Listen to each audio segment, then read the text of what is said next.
Assalamualaikum warahmatullahi wabarakatuh. Salam seduluran, terutama untuk sahabat Bajul Squad ya, yang sudah setia lah, yang masih setia nunggu konten-konten dari kami, yang terutama dalam hal ini kita mengalami perubahan ya, tapi ya tidak sedrastis itu. Tetap kita nggak meninggalkan yang lama, tidak meninggalkan hal-hal yang berbau mistis, karena kita juga termasuk termasuk penyuka mistis ya gitu. Tapi kita hanya meminimalisir ya, dalam arti tidak terlalu gahar, maksudnya berantas ini karena bagaimanapun juga resikonya tetap tinggi. Resiko tinggi yang akan berakibat fatal kepada kita, maka yang punya keluarga itu tetap akan khawatir dengan keluarga kita yang di rumah gitu. Maka itu sekarang kita punya 3 program yang saat ini yang kita bawakan, yaitu program sejarah mitos. Nah, kali ini kita tepatnya berada di dekat stasiun Babakan. Stasiun baru ini. Nah, ini stasiun Babakan baru yang lamanya di sebelah wetan ya. Nah, di sini itu ternyata ada sejarah yang terlupakan. Sejarah itu yang mungkin menurut rakyat masyarakat Cirebon jarang sekali, intinya jarang sekali terlihat publik. Bahkan sejarah ini hampir terhapus oleh yang mungkin termakan waktu ya, karena memang tidak ada yang merawat, tidak ada yang tahu siapa sih itu gitu. Nah, ternyata di sini ada satu kuburan yang masyarakat sekarang itu tidak sama sekali tidak tahu. Bahkan hampir dari sekitaran Cirebon itu nggak ada yang tahu di sini itu ada makam keramat. Nah, kali ini kita sama Kang Zul, tentunya nanti kedepannya saya nggak bisa nemenin Kang Zul terus, karena memang saya juga kan punya program lain. Jadi mungkin untuk ngawalin, saya juga termasuk tim, dan alhamdulillah ada Kang Yusuf juga. Kang Yusuf sudah kembali sekarang. Sudah kembali dari mana? Dari persembunyiannya kan, dulu sembunyi Kang Yusuf. Ya, intinya semoga aja dari titik ini kita bisa bukan membangun, tapi membuat angin segar lah. Intinya kita nggak mau ambil resiko tinggi lah ya, karena dunia gaib itu tidak terbatas. Makanya kita ambil yang isi aja lah. Oke. Mungkin bisa teman-teman lihat ya, di sini itu ini perumahan ini ya, perumahan sekarang. Dulunya itu tanah kosong. Di sini itu hampir tidak ada rumah sama sekali, karena sawah semua. Dan di sini di tengah sawah itu ada satu makam yang tidak terurus sama sekali, tapi kadang kalau malam-malam tertentu ada saja yang suka datang. Nah, kita pun punya ya, terutama Kang Zul ya. Kang Zul punya bisikan. Itu di sini salah satu makam keramat yang nanti mungkin sambil jalan dijelasin makam siapa sih itu, dan mungkin seluk-beluknya sambil sekalian dijelasin demikian rupa. Saya juga masih tanda tanya, nanti ada, kalau misalkan memang butuh ada ritual khusus misalkan berkomunikasi atau apa misalnya, tapi tanpa media pun ya insya Allah bisa lah, karena memang yang namanya ahli itu biasanya tanpa perantara juga bisa gitu. Oke, bisa langsung saja mungkin, jangan nunggu lama-lama Kang. Oh ya, buat teman-teman nih, di sini juga ada satu pohon. Ini pohon lumayan dikeramatkan nih. Saya dengar dari orang sekitaran sini ya. Orang sekitaran sini tuh ada yang mau menebang pohon ini sampai berani bayar 5 juta. Itu nggak ada yang mau orangnya. Saya penasaran juga sih ini nih.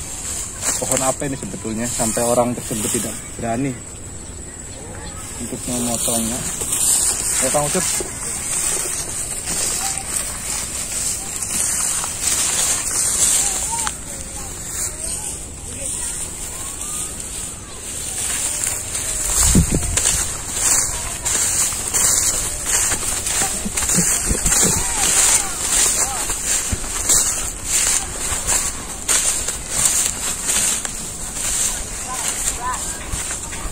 Nah, di sini sekarang jadi perumahan warga Kang ya. Ini perumahan baru kisaran dari tahun 2000-an kalau nggak salah. Nah, tahun 2000-an perumahan sini. Dulu ini hutan. Terus banyak lahan-lahan kosong.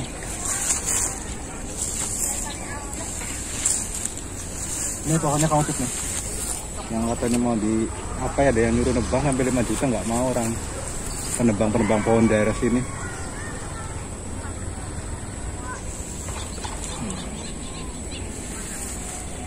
Tentu sajalah kita menguak pohon ini. Sekarang pada intinya kita datangin makam dulu ya. Ini makamnya mana ini Kang Ucup? Semua tanaman seperti ini.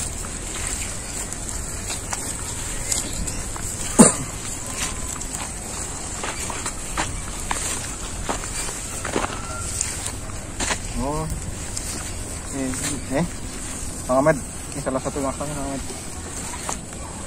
Jadi di persawahan ini makam cuma satu ini. Ini nggak kelihatan ini ya? Nggak kelihatan makamnya, coba kita bersihkan dulu sebentar. Oh, ada sisir juga ternyata bisa di. Coba Kang Ucup dideketin Kang Ucup. Ini ada kaca tuh. Ada kaca. Minyak, buat minyak apa ini? Terus ini ada sisir. Ini tanpa direkayasa ya. Ini emang ada di sini nih. Ketiga benda ini nih.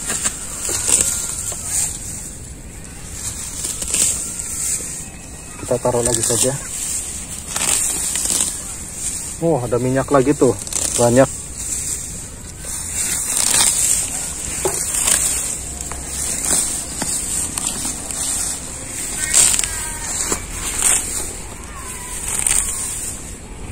Kita nggak bawa itu sih ya, arit ya. Nah, yang penting kelihatan lah ya. Nanti mungkin Sebelum selesai ini kita baru bersihin semuanya, insya Allah.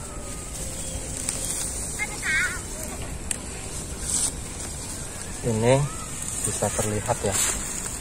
Ini dari sini Kang Ucup nih, misalnya batu biasa. ini nggak ada namanya. Tapi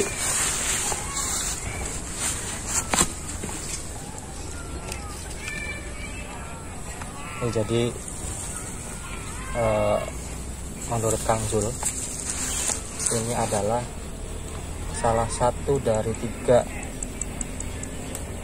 makam bagian dari makam Nyi Ronggeng. Nah, sejarahnya mungkin teman-teman sudah pernah kita bahas waktu itu juga ya. Dan ini salah satu bagian dari tubuh Nyi Ronggeng. Tapi anehnya itu hanya beberapa orang, segelintir orang yang tahu. bagian-bagian tubuh asli yang dimakamkan. Dan maksudnya itu versi asli Nyi Ronggeng. Memang Nyi Ronggeng itu nggak hanya di sini saja, karena di Kalimantan pun mungkin ada penari ronggengnya, jelas ada. Tapi yang ini versi kita di Jawa Barat itu ya di sini salah satunya. Dari 3 bagian tubuh itu ini salah satu. Dan ini kebetulan tidak ada yang merawat. Mungkin kalau misalkan dijadikan misalkan dirawat ya, bisa dijadikan tempat yang aneh-aneh kan. Makanya mungkin sengaja dibiarkan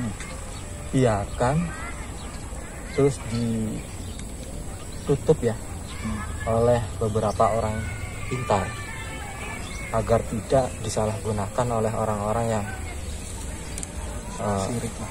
ya intinya sih biar enggak sirik seperti itu.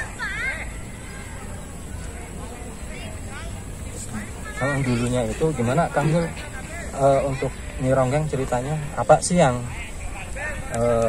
membuat Nyi Ronggeng bisa diulas balik? Apa sih yang membuat Nyi Ronggeng itu bisa meninggal gitu? Nah, ceritanya gini, ini menurut kita yang pernah ngobrol ya Kang ya.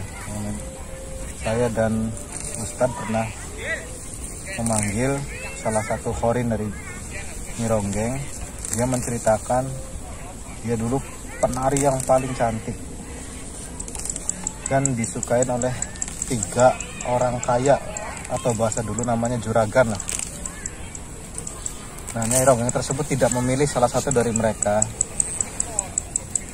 dan mereka akhirnya memilih untuk membunuh Nyi Ronggeng tersebut dan membagi 3 bagian. Ini mungkin salah satunya di sini. Dan orang sekitar sini, orang yang petani yang suka sawah kalau malam kebanyakan pernah ditemuin. Tadi saya juga sudah temuin. Iya, sosok wanita cantik.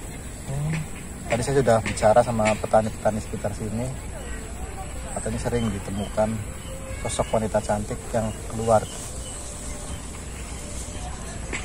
Jadi dari cerita singkat Kang Zul, mungkin itu salah satu namanya apa sih ya, impen aja ya. Jadi salah satu yang bisa menandakan bahwa keberadaan Nyi Ronggeng seolah-olah berada di sekitar sini. Dan ini yang menandakan bahwa Nyi Ronggeng benar-benar ada. Tidak hanya 1-2 orang yang menemukan Nyi Ronggeng. Mungkin beliau tidak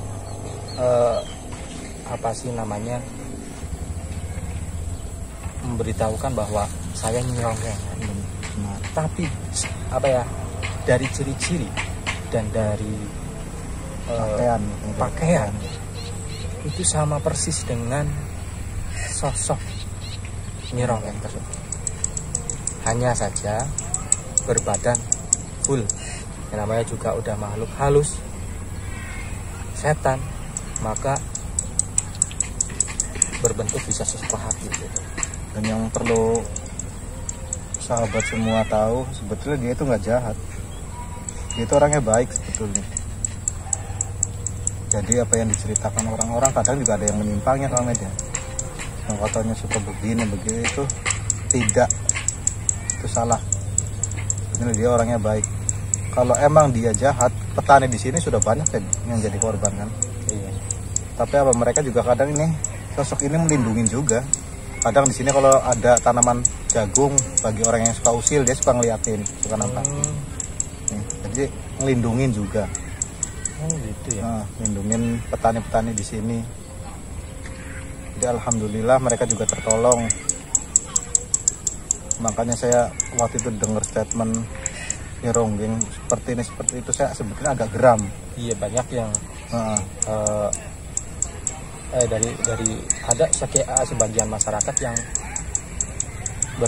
mempunyai statement bahwa ini ronggeng itu jahat. Iya. Tapi kan kita nggak langsung to the point bahwa ya ini ronggeng jahat.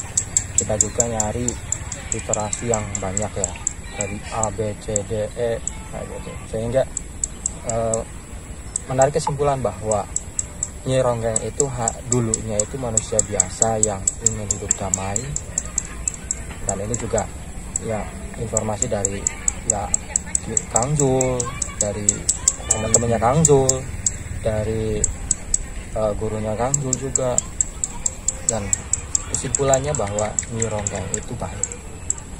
Dan semoga husnul khotimah dan tidak mengganggu orang-orang sini sekitar sini. Walaupun ia tidak diurusi dengan baik, ya mungkin ada makna yang tersembunyi kan.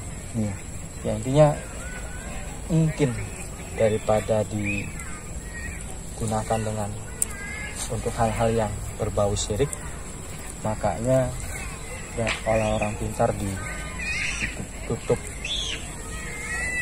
entah dari mata orang-orang. Nah, ini salah satu contohnya kan ini aja berkarat kayak gini nih, kaca. Nah ini ada sisir kaca. Wah, Kang Ucup bisa didekatkan Kang Ucup. Nah itu Ini adalah simbol nih. ini sepertinya udah lama nih. Udah lama banget, ini sisirnya juga udah rapuh banget nih. Sekarang kaca, sisir, minyak wangi, minyak wangi, lipstick. Berarti kan ini menandakan perempuan ya? Yang ini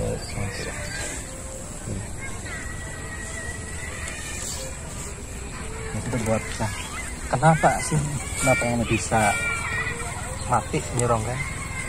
nah ya itu dibunuh meninggalnya. Oh dibunuh. Meninggalnya. Jadi dia dibunuh oleh 3 juragan tersebut dan masing-masing juragan mempunyai bagiannya masing-masing. Satu contoh ini jadi 3. 1, 2, 3 maka.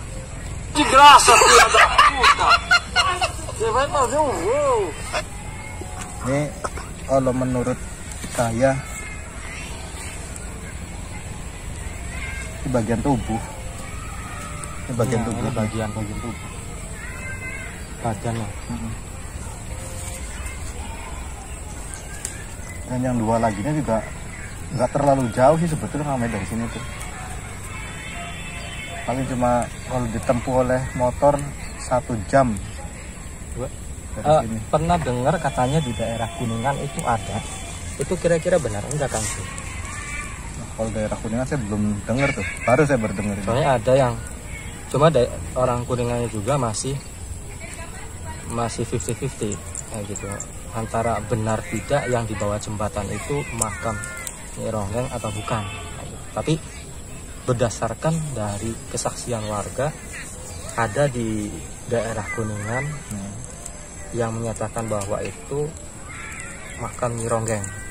Banyak kejadian mistis di sekitar situ juga. Tapi tidak ada yang membenarkan bahwa saya Nyi Ronggeng kayak gitu. Nggak ada, belum ada. Makanya hanya di sini yang dengan jelas bahwa dia itu sebenarnya Nyi Ronggeng. Memang kita juga nggak bisa 100% langsung percaya, tapi karena berkat apa sih informasi dari A, B, C, D itu kita meyakini bahwa inilah salah satu makam dari bagian tubuh Nyi Ronggeng. Nah, untuk sejarah singkat yang sudah Kang Zul ceritakan itu bisa kita ambil manfaatnya dari keberadaan Nyi Ronggeng yang saat dulu sosok yang sangat cantik jelita, yang ya mungkin apa sih ya, dia menjadi kalau zaman sekarang sih mungkin bunga desa ya. Nah, betul. Nah, bunga desanya pada saat itu memang cantik sekali. Saking cantiknya si Nyi Ronggeng ini jadi perbincangan wilayah banyak sehingga juragan-juragan yang yang merasa mempunyai uang, yang mempunyai kekuasaan itu, sehingga saling berebut dan mulailah adu kekuatan. Saya juga mengambil kesimpulan kenapa Nyi Ronggeng baik itu karena dia nggak matre ya Kang ya. Iya. Kalau dia mungkin melihat uang, sudah saja dia nikah dengan salah satu juragan tersebut, ya kan, otomatis dia banyak uang, dia bisa hidup enak, gak usah jadi penari lagi. Tapi karena dia orangnya baik, makanya tidak mau sampai kematiannya, Tidak milih sama sekali. tidak memilih dari ketiga orang tersebut. Kenapa nggak pilih saya? Bisa. Nah, ini Kalau masalah. zaman dahulu mungkin kayaknya iya kan. Iya. Ya, intinya seperti itu teman-teman. Kita ambil hikmahnya, ambil hikmah dari kejadian tersebut. Jangan sampai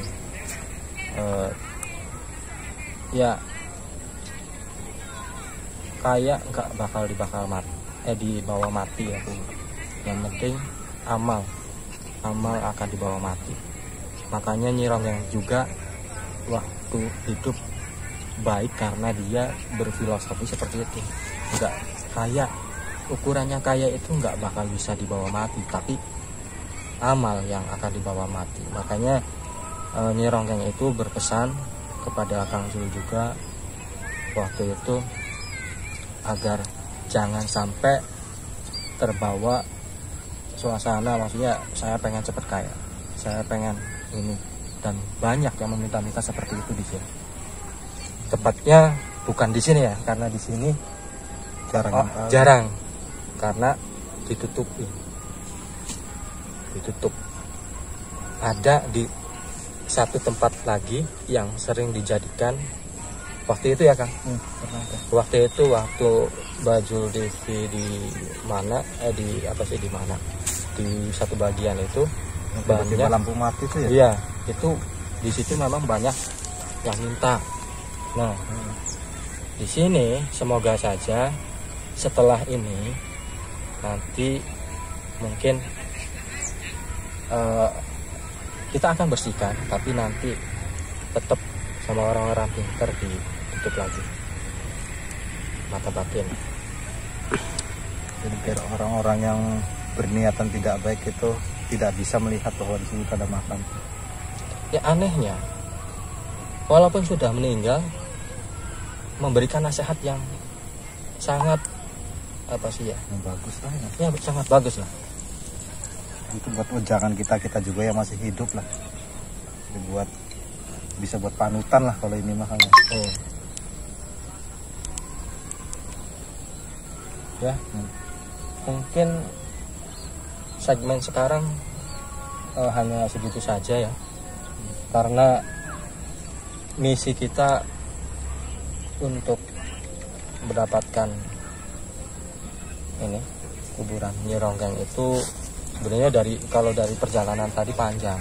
Kalau kita rekam dari awal perjalanan tadi dari jam 4 berapa? Jam 4 enggak, itu pas mulai nyampe di sana. Jam hampir perjalanan itu setengah jam. Dalam sana sininya. Iya, setengah jam. Karena di sini kan kita juga masih nyari nih. Karena memang masuk sawah dengan perumahan baru itu jalannya banyak bercabang, maksudnya banyak ini. Makanya tepatnya itu dari arah mana biar motor tuh bisa masuk gitu. Ternyata memang dari arah sini yang ketemulah ini makamnya. Ya semoga saja arwah beliau, bukan arwah atau ruh yang sudah ditarik sama Allah kan sudah nggak bakal balik lagi ke bumi ya. Yang itu tuh hanya korinya saja. Jadi selama ini kita berhubungan itu hanya dengan korinya saja. Ya kayak Kang Zul itu hanya korinya saja. Makanya informasi dari korinya biasanya lebih mendekati benar. Adapun laporin juga kan bisa bohong karena beliau jin, nah gitu. Makanya tergantung kembali lagi ke anda mau percaya atau tidak, kita kembalikan ke kalian masing-masing. Silahkan Kang Sul barangkali punya masukan lagi selain sebelum ditutup pertemuan kita kali ini. Sudah kayaknya. Udah bisa mikir ini. Ya, nanti segmen bersih-bersih tidak saya liput ya. Karena nanti ada beberapa ritual setelahnya. Ritual sih bukan ritual apa-apa, cuma doa. Doa memberikan kayak tahlil lah. Tapi karena kalau diliput juga kan mungkin lama. Jadi mungkin sampai sini saja. Terima kasih teman-teman sudah nemenin kami dari awal sampai akhir. Semoga teman-teman sehat, jaga diri, jaga keluarga, jangan sampai drop ya. Karena pada masa COVID, karena sudah memang zamannya COVID, pada masa COVID ini siapapun kapanpun bisa kena. Makanya selain kita yang bisa menjaga, siapa lagi gitu. Tetap berusaha ikhtiar dan doa. Kalau misalkan nggak kena gitu, doa juga harus tetap. Karena semuanya penyakit datangnya memang dari Allah Subhanahu wa Ta'ala. Oke, sekian saja. Billahi taufiq wal hidayah. Wassalamualaikum warahmatullahi wabarakatuh.